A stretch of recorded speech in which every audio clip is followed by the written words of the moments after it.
নমস্কার বন্ধুরা, পোস্ত ইউটিউব চ্যানেলে আপনাদের অনেক অনেক স্বাগত জানাই। বুধবার 26শে মার্চ আমরা গেছিলাম তারাপীঠ মাকে দেখার উদ্দেশ্যে ও মাকে পুজো দেওয়ার উদ্দেশ্যে। ভোর 4:30 নাগাদ আমরা রওনা দিয়েছিলাম বাড়ি থেকে। মা, দাদা, বাবা আর আমি আর একজন ড্রাইভার আমরা চলে গেছিলাম সকাল সকাল। আমরা সোজা গিয়ে বর্ধমানে দাঁড়ালাম। বর্ধমানে ল্যাংচা ভবনে দাঁড়িয়ে আমরা সেখানে চা খেলাম। চা বিস্কুট খেয়ে 2 প্যাকেট নিরামিষ ঝালমুড়ি নিয়ে আমরা গাড়িতে উঠে সোজা গেলাম তারাপীঠ। নমস্কার বন্ধুরা, পোস্ত ইউটিউব চ্যানেলে আপনাদের অনেক অনেক স্বাগত জানাই। তো আমরা এসেছি তারাপীঠে। তো আমাদের বেশিরভাগ ইউটিউব চ্যানেলে রান্নার ভিডিও আসে। তো এবার একটা ব্লগ আসবে, তারাপীঠের ব্লগ, ছোটোখাটোর মধ্যে। তো বাবা দাদা নিচে চলে গেছে, এখন মা আর আমি আছি রুমের মধ্যে। এবার আমরা যাব মন্দিরে পুজো দিতে। তো চলুন আপনাদের সাথে নিয়ে যাই, আমাদের ছোট একটা ব্লগ করব, কীভাবে কি পুজো টুজো দিই আপনাদের দেখাবো। শুধু আমরা আসিনি, আমাদের সাথে আমাদের গোপাল এসছে, দুজন এসছে। আমাদের বড় গোপাল এসেছে, আমাদের ছোট গোপাল এসেছে। দুপুরে ভোগ নিবেদন করা হয়ে গেছে। তো এবার এরা দুজন বসবে এখানে, আমরা যাব মন্দিরে পুজো দিয়ে আসতে। দেখুন আমাদের গোপালের শৃঙ্গার আপনাদের কেমন লাগছে অবশ্যই জানাবেন কমেন্ট করে। তারাপীঠে হোটেল নিয়ে রেডি হয়ে আমরা বেরিয়ে পড়লাম সকলেই। আমরা মায়ের পুজোর ডালা নিয়ে আমরা চলে গেলাম মন্দিরের ভিতরে। আর খুবই ভালোভাবে পুজো দিয়েছিলাম। দুপুর 2টোর পর যেহেতু আমরা গেছিলাম দুপুরবেলা, তাই আমরা খুবই ভালোভাবে মাকে পুজো দিতে পেরেছি। কাছ থেকে মাকে দেখলাম, মাকে ধরতে পারলাম। খুব ভালো পুজো দিয়েছি, খুব ভালো লাগলো। ঠাকুরমশাই ছিলেন খুব ভালো, তাই আমরা মায়ের কাছে গিয়ে আমরা ভালো করে পুজো দিতে পেরেছি। ঠাকুরমশাই নিয়ে গেছিলেন খুবই কাছে।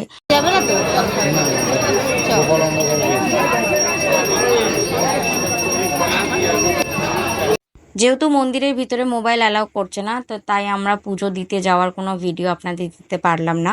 সন্ধ্যাবেলা তারপর বেরিয়ে গেলাম মহাশ্মশান দেখে, আমরা দর্শন করে তারপর আমরা বেরিয়ে গেলাম কাকাতুয়া প্যারা কিনে আর কিছু আমাদের জিনিস ছিল কিনে আমরা চলে গেলাম মাধবী হোটেলে সন্ধ্যাবেলা টিফিন করতে।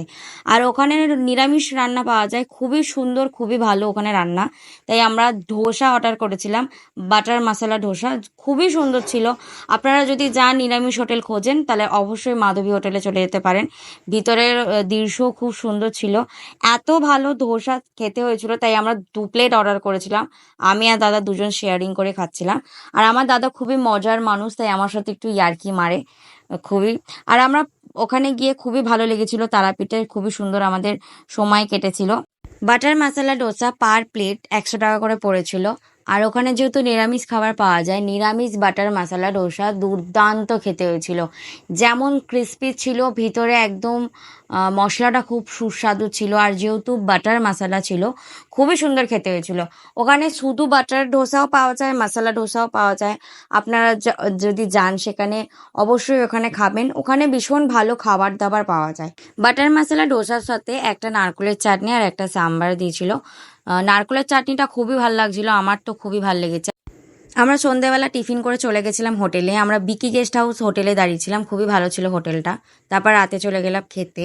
আমি আর মা নিয়েছিলাম ভাত, ভাতের সাথে দিয়েছিল আমাদের ডাল, আলু পোস্ত আর সোয়াবিন পটল আলু তরকারি।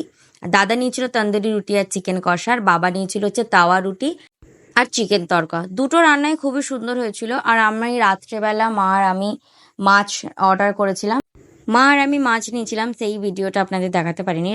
রাত্রিবেলা খেয়ে দিয়ে আমরা চলে গেছিলাম হোটেলে। তার পরের দিনকে আমরা গেছিলাম তারাপীঠে সাইট সিন ঘুরতে।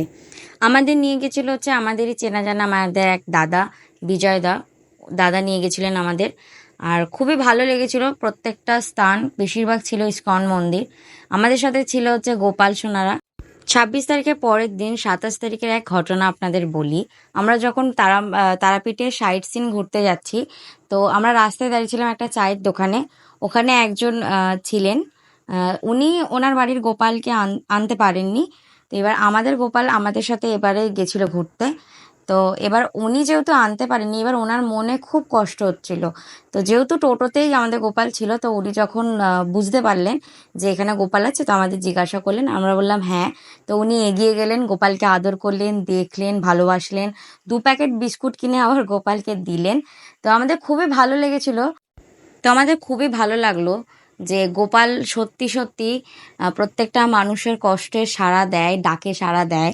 ওনার মনে খুবই কষ্ট লাগছিল, তাই আমাদের গোপাল ওনাকে সাড়া দিলেন, দেখা দিলেন। চা খেয়ে ওনাদের সাথে কথা বলে তারপরে আমরা রওনা দিলাম। প্রথমে গেছিলাম হচ্ছে তারাপীঠ ইস্কন মন্দিরে। খুবই ভালো ছিল ওখানের দৃশ্য, পুরো মনে হচ্ছিল মায়াপুরে এসেছি। তো আমরা ওখানে সকাল 7:30 নাগাদ করে পৌঁছে গেছিলাম, তাই ওখানে সকালের আরতি আমরা দেখতে পেয়েছিলাম।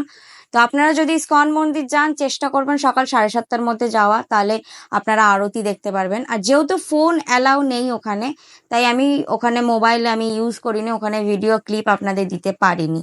তারপর চলে গেলাম আমরা হচ্ছে নিত্যানন্দের বাড়ি। আসলে ব্যাপার হচ্ছে যে আমরা ওখানের ভিতরে কোনো ধরনের কোনো ভিডিও ক্লিপ ফটো আমরা তুলতে পারিনি, কারণ ওখানে বড় বড় করে লেখা আছে এখানে ভিডিও প্লাস সেলফি, কোনো ধরনের ফটো এগুলো কিছু তোলা যাবে না।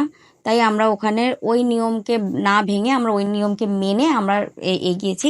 আমরা বাঁকে বিহারী মন্দির গেলাম, নিত্যানন্দের বাড়ি গেলাম, মনমোহন মন্দিরে ঘুরে প্রণাম করে আমরা চলে এলাম হচ্ছে তারাপীঠে। আমরা তারাপীঠে দাস সুইট মিষ্টির দোকান থেকে আমরা লুচি আর ছোলা ডাল খেলাম। ছোলার ডাল আর আলুর তরকারি করেছিল, খুবই ভালো লেগেছিল। আপনারা যদি যান সকালে টিফিন হিসেবে ওখানে টিফিন করতে পারেন, খুবই ভালো। কারণ হচ্ছে সকালের টিফিন লুচি তরকারিটা ওখানে খুব ভালো করে। ওখানে মিষ্টিও খুব ভালো। আমরা বাড়িতে ল্যাংচা নিয়ে এসেছিলাম, গোপালের জন্য নিয়ে এসেছিলাম। তারপর আমরা বাড়ির দিকে রওনা দিয়েছিলাম। আপনাদের একটা কথা বলি, সেই দিন 27 তারিখে চায়ের দোকানে তো এক ভক্ত, গোপাল তো নিজের এক ভক্তর সাথে দেখা করলেনই। তারপরেই আমরা গেছিলাম হচ্ছে পঞ্চপাণ্ডব, বকরাক্ষস বলে একজন অসুরকে বধ করেছিলেন তারাপীঠের ওই স্থানে। তো ওখানে পঞ্চপাণ্ডবের মন্দিরে আমরা গেছিলাম। তো সেই রাস্তায় যেতে যেতে তো অনেক ভক্তরা ছিলেন যারা গোপালকে দেখলেন, আদর করলেন, নিজেদের সামর্থ্য মতন গোপালকে প্রণামী দিলেন। খুবই ভালো লাগলো, কারণ গোপাল যেখানেই যায় নিজেদের ভক্তের ডাকে সাড়া দেয়। তো তারপর আমরা বাড়ির দিকে রওনা দিলাম। বর্ধমানে এসে আমরা দুপুরে লাঞ্চ করলাম। ওখানে লাঞ্চ খুবই ভালো ছিল, খুবই রান্না একদম ঘরোয়া রান্না ছিল। এতটাই ভালো লেগেছিল যে আমরা এক্সট্রা ভাত নিয়ে খেয়েছিলাম। ওখানে ভাতে দিয়েছিল হচ্ছে আলু ভাজা, করলা ভাজা, পটল ভাজা, শাক ভাজা। প্রত্যেকটা রান্না খুব ভালো ছিল। আলু পোস্ত খুব ভালো ছিল, ডালটা পারফেক্ট ছিল, বাঁধাকপি ভালো ছিল। আর আমরা কাতলা মাছের পেটি নিয়েছিলাম, দিয়ে দেন তারপর আমরা খেয়ে দিয়ে বাড়ি চলে এলাম। আমাদের 26 আর 27 তারিখ দুদিন খুবই ভালো কেটেছিল, খুবই ভালো লেগেছিল সারাটা দিন। তাই আপনাদের কাছে কিছু কিছু ছবি শেয়ার করলাম, মায়ের ছবিও আপনাদের কাছে শেয়ার করলাম। ভালো লাগলে অবশ্যই লাইক, কমেন্ট, শেয়ার করবেন, কমেন্ট করবেন, সাবস্ক্রাইব করবেন, আমাদের পাশে থাকবেন। ধন্যবাদ।